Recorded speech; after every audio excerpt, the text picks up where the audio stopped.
కర్నూలు జిల్లాలో ఘోర అగ్ని ప్రమాదం జరిగింది. కల్లూరు మండలం చిన్న టేకూరు బస్సులో మంటలు చెలరేగాయి. ఇక దీనికి సంబంధించి పూర్తి సమాచారం మా ఇన్పుట్ ఇన్ఛార్జ్ శ్రీహరి అందిస్తారు. శ్రీహరి, అసలు ఈ ప్రమాదానికి గల కారణం ఏంటి? ప్రస్తుతం దీనికి సంబంధించి మీ దగ్గర ఉన్న పూర్తి అప్డేట్స్ ఏంటి? యామిని, కర్నూలు శివారులోని చిన్న టేకూరు వద్ద ఘోరమైనటువంటి ప్రమాదం జరిగింది. మొత్తం కూడా ఈ ప్రమాదం ఒకసారి పరిశీలిస్తే హైదరాబాద్ నుంచి బెంగళూరుకు వెళ్లేటువంటి ట్రావెల్ బస్సు ప్రతిరోజు కూడా ఈ ట్రావెల్స్ బస్సులు వెళ్తూ ఉంటాయి పెద్ద సంఖ్యలో హైదరాబాద్ నగరం నుంచి బెంగళూరు సిటీకి. సో అందులో భాగంగానే హైదరాబాద్ లో దాదాపు 10-11 గంటల ప్రాంతంలో బయలుదేరినటువంటి బస్సుగా ఇది చూస్తున్నాం. కర్నూలుకు దాటిన తర్వాత జరిగినటువంటి ప్రమాదం. ఆ సమయంలో అంటే 3 గంటలు తెల్లవారుజామున 3:30 గంటల మధ్యలో ఈ ప్రమాదం జరిగిందనేది ఇప్పటి వరకు అందుతున్నటువంటి సమాచారం. సో ఒక్కసారిగా వేగంగా వెళ్తున్నటువంటి ఈ ట్రావెల్స్ బస్సు బైక్ ను ఢీకొంది. ఆ బైక్ ను ఢీకొనడంతో ఆ బైక్ ఒక్కసారిగా కింద పడిపోవడం, ఆ బైక్ బస్సు కిందకే అది వేగంగా దూసుకొచ్చింది. ఈ నేపథ్యంలోనే ఒక్కసారిగా మంటలు చెలరేగాయి. బైక్ ఎప్పుడైతే రోడ్డుకు బలంగా ఢీకొట్టుకుందో ఆ బస్సుకు ఒకవైపు ఇంకోవైపు రోడ్డుకి ఆ టైంలోనే అక్కడ ఫైర్ అయింది. సో ఫైర్ అయిన అటువంటి బైక్ బస్సు కిందకి వెళ్ళడం, అది కొంత దూరం పాటు అలానే మూవ్ అవుతూ వెళ్ళినటువంటి నేపథ్యంలో ఒక్కసారిగా బస్సు సంబంధించినటువంటి ఇంజిన్ కూడా మంటలు చెలరేగాయి. దీంతో మంటలు ఒక్కసారిగా చెలరేగినటువంటి నేపథ్యంలో బస్సు కొంచెం దూరం వెళ్ళిన తర్వాత అది బ్రేక్ చేశారు. బస్సు అయితే మాత్రం అక్కడ స్టాప్ చేసినప్పటికీ మంటలు మాత్రం ఆగలేదు. దీంతో ఒకవైపు డ్రైవరు, ఇంకొక వైపు సెకండ్ డ్రైవర్ కూడా ఈ బస్సులో సహజంగా ప్రైవేట్ ట్రావెల్స్ బస్సులో ఒక డ్రైవరు, సెకండ్ డ్రైవరు, అసిస్టెంట్ లాంటి వారు కూడా ఉంటారు. ఈ బస్సులో ఇంకొక వ్యక్తి కూడా ఉన్నట్లుగా మనకు సమాచారం అందుతుంది. సో ఆ వ్యక్తి కొంత అటు ప్రయాణికులని లేపడం అయితేనేమి లేదా గ్లాసులు బ్రేక్ చేసేటువంటి ప్రయత్నం చేశారు అనేది పోలీసులకు అందుతున్నటువంటి సమాచారం. సో కొద్దిసేపటి క్రితమే ఎస్పీ కూడా అక్కడకు మాట్లాడినప్పుడు వారి దగ్గర ప్రైవేట్ ట్రావెల్స్ కి సంబంధించినటువంటి డ్రైవర్, సెకండ్ డ్రైవర్ ఎవరైతే ఉన్నారో వారిని విచారిస్తున్నారు. ఈ నేపథ్యంలో వారు కొంత బ్రేక్ చేసే ప్రయత్నం చేశారు. అలానే పొగ రావడం, మంటలు కూడా వ్యాపిస్తుండడంతో అప్పటికే దీని ప్రభావం గుర్తించినటువంటి కొంతమంది ప్రయాణికులు కూడా నిద్రలేచారు.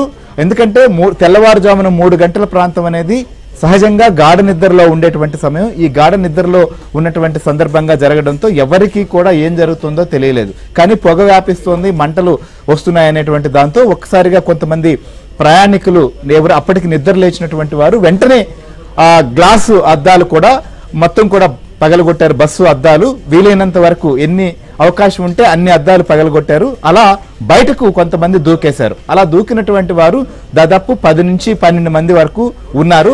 మిగిలినటువంటి వారు ఆ టైంలో నిద్ర లేవలేనటువంటి వాళ్ళు లేదా ఏం జరుగుతుందో తెలిసే లోపలే వారి చుట్టూ పొగ, గాఢమైనటువంటి పొగ అలమటం, మంటలు కూడా వ్యాపించడంతో బయటపడలేనటువంటి పరిస్థితి. ఈ బయటపడలేకపోవడంతో వారందరూ అక్కడ కొంతమంది అక్కడికక్కడే సజీవ దహనం అయ్యారు అనేది మాత్రం తెలుస్తోంది.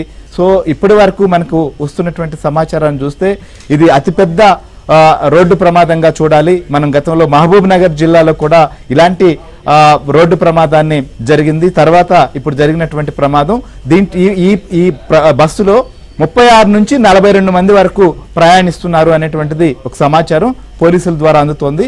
అయితే వారిలో దాదాపు 10 నుంచి 12 మంది బయటపడ్డవారు.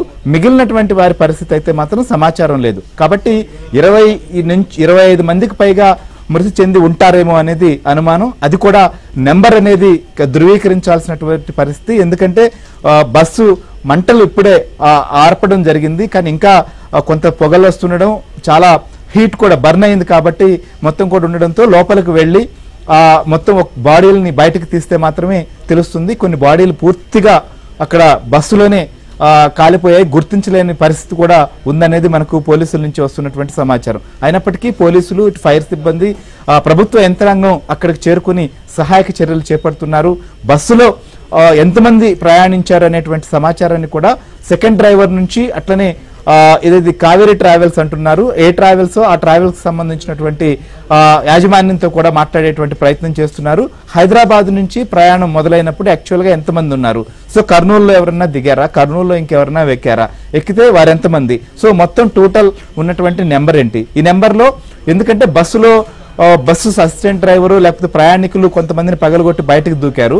అదే టైంలో అటువైపుగా వెళ్తున్నటువంటి మరో ప్రైవేట్ ట్రావెల్ బస్సు వెహికల్స్ లో అరేంజ్ చేశారంటే అక్కడ క్షతగాతురులు లేదా బస్సులో నుంచి దూకినటువంటి వారిని కొంతమందిని కర్నూలుకు కూడా తరలించారు. వారు ఇప్పుడు హాస్పిటల్లో కూడా చికిత్స పొందుతున్నారు. ఈ ప్రమాదం నుంచి బయటపడిన వారు, ఈ ట్రావెల్స్ బస్సులో బయటపడినటువంటి వారి లిస్టు కూడా మన దగ్గర ఉంది. వారి పేర్లు నవీన్ కుమార్, అఖిల్, జస్మిత, అకీరా, రమేష్, జయసూర్య, సుబ్రహ్మణ్యం, రామిరెడ్డి, వేణుగోపాల్ రెడ్డి, సత్యనారాయణ, శ్రీలక్ష్మి. సో వీరందరూ కూడా ప్రమాదం నుంచి బయటపడినటువంటి వారు. సో మొత్తం ఈ ప్రమాదంలో ఇప్పటి వరకు మనం చూస్తే మృతుల సంఖ్య నెంబర్ తెలియాల్సి ఉంది, వారి వివరాలు తెలియాల్సి ఉంది. కానీ ప్రమాదం నుంచి బయటపడి కర్నూలులో ఆసుపత్రుల్లో చికిత్స పొందుతున్నటువంటి ప్రయాణికులైతే మాత్రం నవీన్ కుమార్, అఖిల్, జస్మిత, అకీర్, రమేష్, జయసూర్య, సుబ్రహ్మణ్యం, రామిరెడ్డి, వేణుగోపాల్ రెడ్డి, సత్యనారాయణ, శ్రీలక్ష్మి. ఈ ప్రయాణికులు బస్సులో నుంచి ప్రమాదంలో నుంచి తప్పించుకున్నారు. అద్దాలు పగలగొట్టుకుని బయటకు దూకేసినటువంటి ఈ వీరిని అక్కడ ఆ వైపుగా అంటే మరో రూట్ లో వస్తున్నటువంటి వెహికల్స్ లో వస్తున్నటువంటి వారు అటు హిందూపురం కావచ్చు, లేకపోతే బెంగళూరు నుంచి వస్తున్నటువంటి వారు వారిని వాహనాల్లో కర్నూలుకు తరలించారు. కర్నూలు ఆసుపత్రిలో ప్రస్తుతం చికిత్స పొందుతున్నారు. సో మనం ఒకసారి ప్రమాదం జరిగినటువంటి బస్సుని మనం చూస్తున్నాం. ఆ బస్సు ఒకసారి మనం చూస్తే పూర్తిగా అసలు ఏమాత్రం కూడా బస్సు రూపం అనేది కూడా కనిపించట్లేదు. ఇది ప్రైవేట్ ట్రావెల్స్ బస్సు అని చెప్తే గుర్తుపట్టేటువంటి పరిస్థితి మాత్రమే ఉంది. కేవలం ఆ ఇనుప సంబంధించినటువంటి ఏవైతే చువ్వలు కావచ్చు లేదా మొత్తం సీట్లు ఏర్పాటు చేసి ఉండేటువంటివి అవి మాత్రమే మనకు కనిపిస్తున్నాయి. కేవలం ఆ ముందు భాగం, వెనక భాగం లేదా కింద భాగం రైట్ సైడ్ అయితే మాత్రం బస్సుకి పూర్తిగా కాలిపోయినటువంటి పరిస్థితి. లెఫ్ట్ సైడ్ కూడా చాలా వరకు కాలిపోయింది.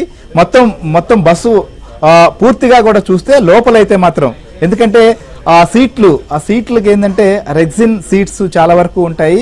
ఒకసారి అక్కడ వాటికి మంటలు వ్యాపించినా లేకపోతే దాంట్లో నుంచి వచ్చేటువంటి పొగ చాలా ఒక్కసారిగా ప్రయాణికులు ఎవరైనా సరే ఆ పొగకు కళ్ళు తిరిగి బయటికి రాలేనటువంటి పరిస్థితి ఉంటుంది పూర్తిగా కానీ వారు శ్వాస పీలిస్తే. ఎందుకంటే ట్రైన్ ప్రమాదాల్లో కానీ బస్సు ప్రమాదాల్లో మనం చూసినప్పుడు ఎక్కువగా మృతుల సంఖ్య ఉండేదానికి కూడా కారణం ఇదే. ఆ పొగ దట్టంగా వ్యాపించినప్పుడు ఒక్కసారిగా వారు అపస్మారక స్థితిలోకి వెళ్ళిపోయే పరిస్థితి ఉంటుంది. తర్వాత మంటలు వ్యాపిస్తాయి కాబట్టి బయటికి రాలేక సజీవ దహనం అయ్యేటువంటి పరిస్థితులు కూడా ఉంటాయి. సో ఈ ప్రమాదాన్ని పరిశీలిస్తే కూడా ప్రస్తుతం అలాంటి పరిస్థితి ఉండొచ్చు అనేది మాత్రం స్పష్టంగా అర్థమవుతుంది. ఎందుకంటే ఇప్పుడు వరకు బయటకు వచ్చినటువంటి ప్రయాణికులు లేదా ప్రత్యక్ష సాక్షులు చెప్తున్నటువంటి సమాధానం, వారు ఇస్తున్నటువంటి సమాచారం అయితే మాత్రం ఒక్కటే, ఈ ప్రమాదంలో ఖచ్చితంగా వేగంగా వెళ్తున్నటువంటి సమయంలో టూ వీలర్ని ఎప్పుడైతే బస్సు ఢీకున్న తర్వాతే ఈ మంటలు కూడా చెలరేగాయి అనేటువంటిది మనం చూస్తుంటాం.